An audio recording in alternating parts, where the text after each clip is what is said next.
Hey guys, what's going on? David Avellan, and we have another match breakdown. This is one that I haven't reviewed before. I forgot about this match. It's my ADCC 2011 opening match against Cameron Rowe, Australian grappler. Um, so you remember this is ADCC rules. So first 5 minutes no score, next 5 minutes scoring. And normally at this point, people are just kind of feeling each other out. And that was kind of my game plan here. I wasn't going to do anything crazy, just some hand fighting, trying to see the initial minute or so if there's any obvious openings. Now, that being said, my priority here would be to try to find a submission since you can take risks at this point. But I would also like to, if I can score a takedown and get top position, I'd be fine with that because I'm very confident in my guard passing ability and ability to put pressure from top. And we're doing a lot of jiu-jitsu hand fighting here, which Cam goes for the interlocking fingers, which as a wrestler I hate. That we end up playing the mercy game. I prefer trying to get a hold of someone's wrist and being able to work there. I go for a little knee block attempt, knee tap. I did a grappler's quest before this, and I was nailing people with that. So I was trying to work that, but that didn't come through. And let's see, we keep going here. He goes for an arm drag, and I'm able to block that. Again, I look for that knee tap again, and he read it early and posted away. He goes for a single, and I didn't fight it because I was looking to counter. And I actually was waiting for a good shot attempt, like right here. I look for the guillotine first. He's doing a great job of head position. If he knows his head's too high, so then I opt to go for that leg scissors. But again, he defended that well. I didn't get any purchase there. So moving on, now I'm playing bottom half, and I'm actually looking for a puppet master there. If you see, he's kind of reaching a little bit back, and I'm trying to pass that foot. Fortunately, I'm not super long-limbed or flexible, but I was kind of close there, almost there. If I had longer legs, definitely I would have gotten a good bite. And I'm threatening a little bit with a Kimura here. And the half guard, he's just doing standard pressuring from the top. Getting the wrist control, if you guys know me, that means I'm getting ready for a Kimura attempt at some point. Still threatening that puppet master. I look for an arm bar. He works out of it. Now I go back into a traditional close guard. So we're about 3 minutes in, or 2.5, I think. No, so we're still in the no scoring period. Now he stands up. I'm going to look for a back sweep right here, if I recall. Yeah. And he has good base here because I had really good positioning. Able to tumble him over, but I lost control of that other leg, and I didn't fight too hard to try to keep that there. There's no real point of struggling too hard for a sweep when you're not going to score just yet. Now he forces a half guard. He has the underhook, but if you notice, I get my right arm inside to frame. And whenever you can do this, it kind of kills that underhook. The only thing you would have to look out for is if they get a body lock. So you want to keep framing that far arm. But otherwise, with your frame there, now that's why I love this, because now that sets up the Kimura here. And I got the Kimura, go into the Kimura lockdown. Now my hips are a bit high, so I'm not going to be putting a lot of pressure on him. You see how he's kind of able to base, and I was locking his hands here, so I'm not in the greatest position just yet. What I really want to do is thread that leg through. You see him kind of stuck in his hip, and now he's trying to control that other leg. So I'm still trying to jockey to get that right leg of mine in. Now it's starting to get through. It's getting a little dangerous for him now, because at this point now, if I start, I'm looking to a sweep here, it looks like. If I wanted to rip that Kimura, I should really straighten that left leg. The arm came loose for a second, which I tried to chase the Kimura, but then he kind of got out. Now I just have his arm kind of trapped in some weird, non-submission really. And we just return to the guard here, going back into the half. Again, he's looking for that underhook crossface. So he got the crossface in, which is a problem. He doesn't really have the underhook yet or his hands connected, so he's not really pressuring. And even though he could connect his hands here, he hasn't. I still have a frame on that left side, and I have some control of his hips. So now he's starting to put pressure there. But because I have that frame, it's going to make it a bit harder for him because he's going to kind of choke himself the more he tries to drive into me. Now he got good inside positioning, although I still got a hand in there, but not great because my arm's completely closed. So he could threaten a little bit more. I feel pretty confident though there with my elbow inside the hip to be able to knee lever if I need to bail out. And he's also where right now we're in the scoring period. So he should be looking to try to score and improve his position.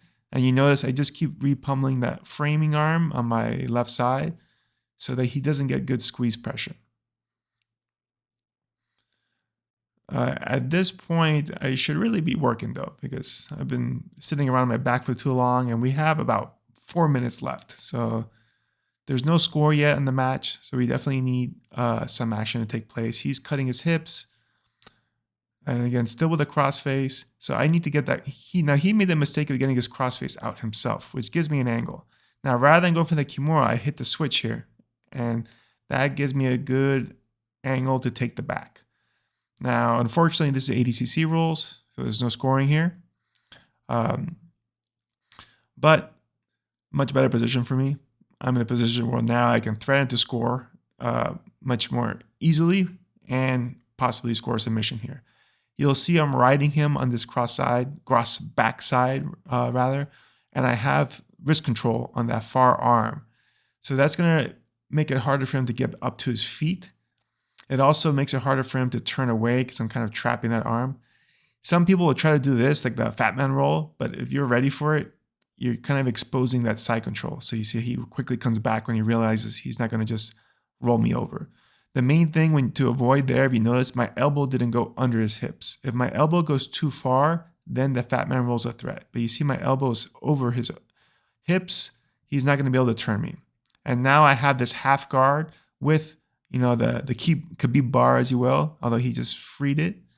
But you see how he's posting? He's going to like re-expose it, and I can just keep finding it. And I believe I get it again here.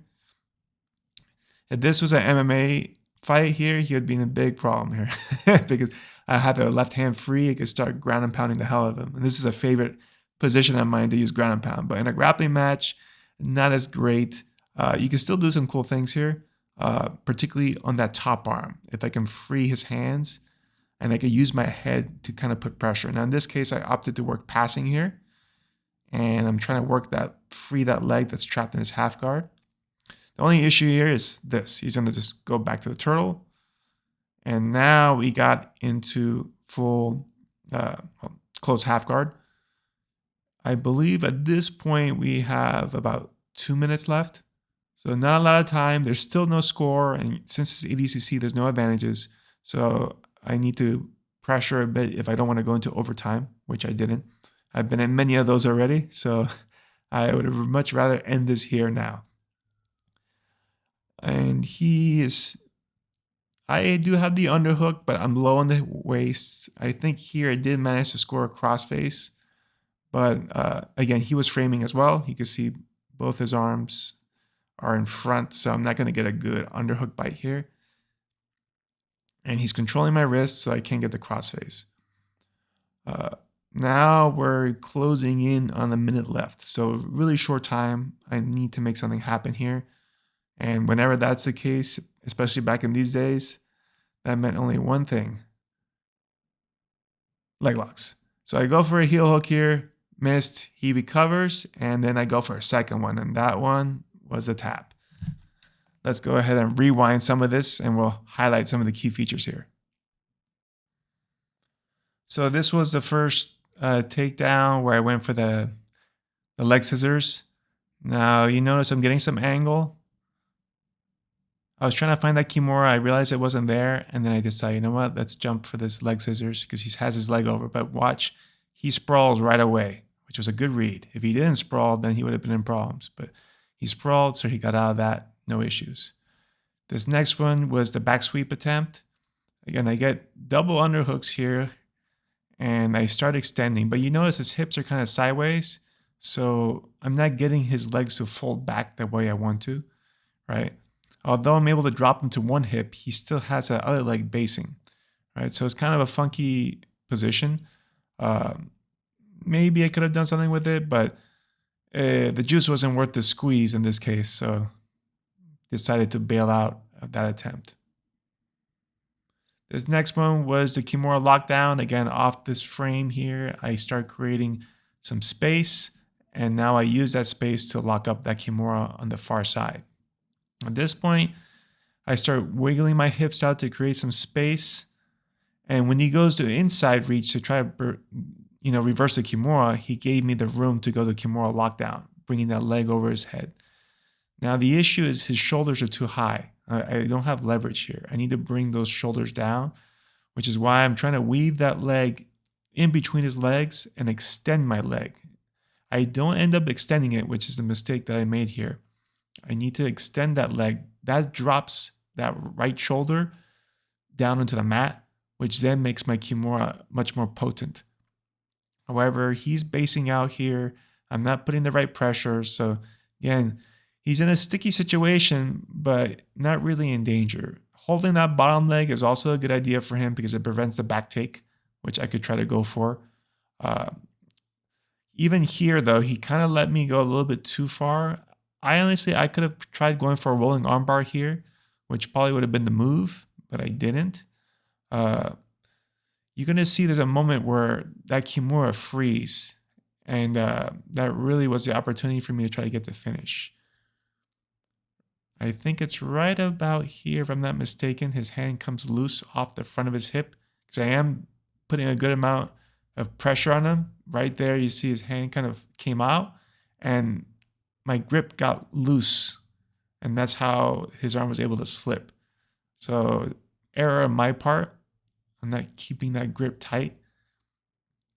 And that ultimately allows him to weave. Now I have some type of, not really a omoplata or anything. It's just like his arm is kind of stuck. And ultimately it's just about recovering my guard, not allowing a guard pass to happen, and moving myself back into the half guard there. This next one is the switch. He makes a mistake a lot of people do, which is they try to sit out without controlling my shoulders. You see, so I'm able to sit up, and he's trying to control that far shoulder, but he's not doing a good job. And that allows me to start sitting up off to the side. Now he got the arm in front. Now I could have gone for another Kimura, but I needed the score. So I was trying to find that switch. And you can see I start reaching for that switch. Once I get a purchase on his leg, now he's in trouble here. I start scooping, moving my hips towards his. He has to release my hip here at some point, or his arm's gonna snap there. And it's right about there. The arm goes loose. Now that gives me my back take. Final sequence here. This is when I started going leg lock happy. The first one, you see he's sitting up. He's leaving his leg over my hip, which is a big mistake. Now I jump in, and it looks like I'm going for a straight ankle lock, and then I try to turn it into a heel hook, but not a good catch. He's able to turn away rather. I keep following him. I don't want to get back up, but I'm still looking for it. You see, I was trying to slide back into it, but I went to the same, but this time, look how I fall. I got my knee over. Now that's a really bad straight ankle lock. And that's that match there. So quite a few things you can pick up from there. I hope you guys enjoyed that breakdown. I didn't even remember that properly. I thought I had him on a heel hook. It's been over 12 years, so a mistake I can make. Yeah, so that was a straight Achilles hold or straight ankle lock. Thanks for tuning in, guys. Thanks for watching the video. If you enjoyed it, please like, subscribe, and hit that notification bell so you'll be notified of all of my latest videos on YouTube. But really the best place to find all my content is my website, davidmma.com. You can register for free and get access to 4 free courses, including Kimura Fundamentals, Essential Half Guard Kimura, Essential Half Guard Passing, and much more.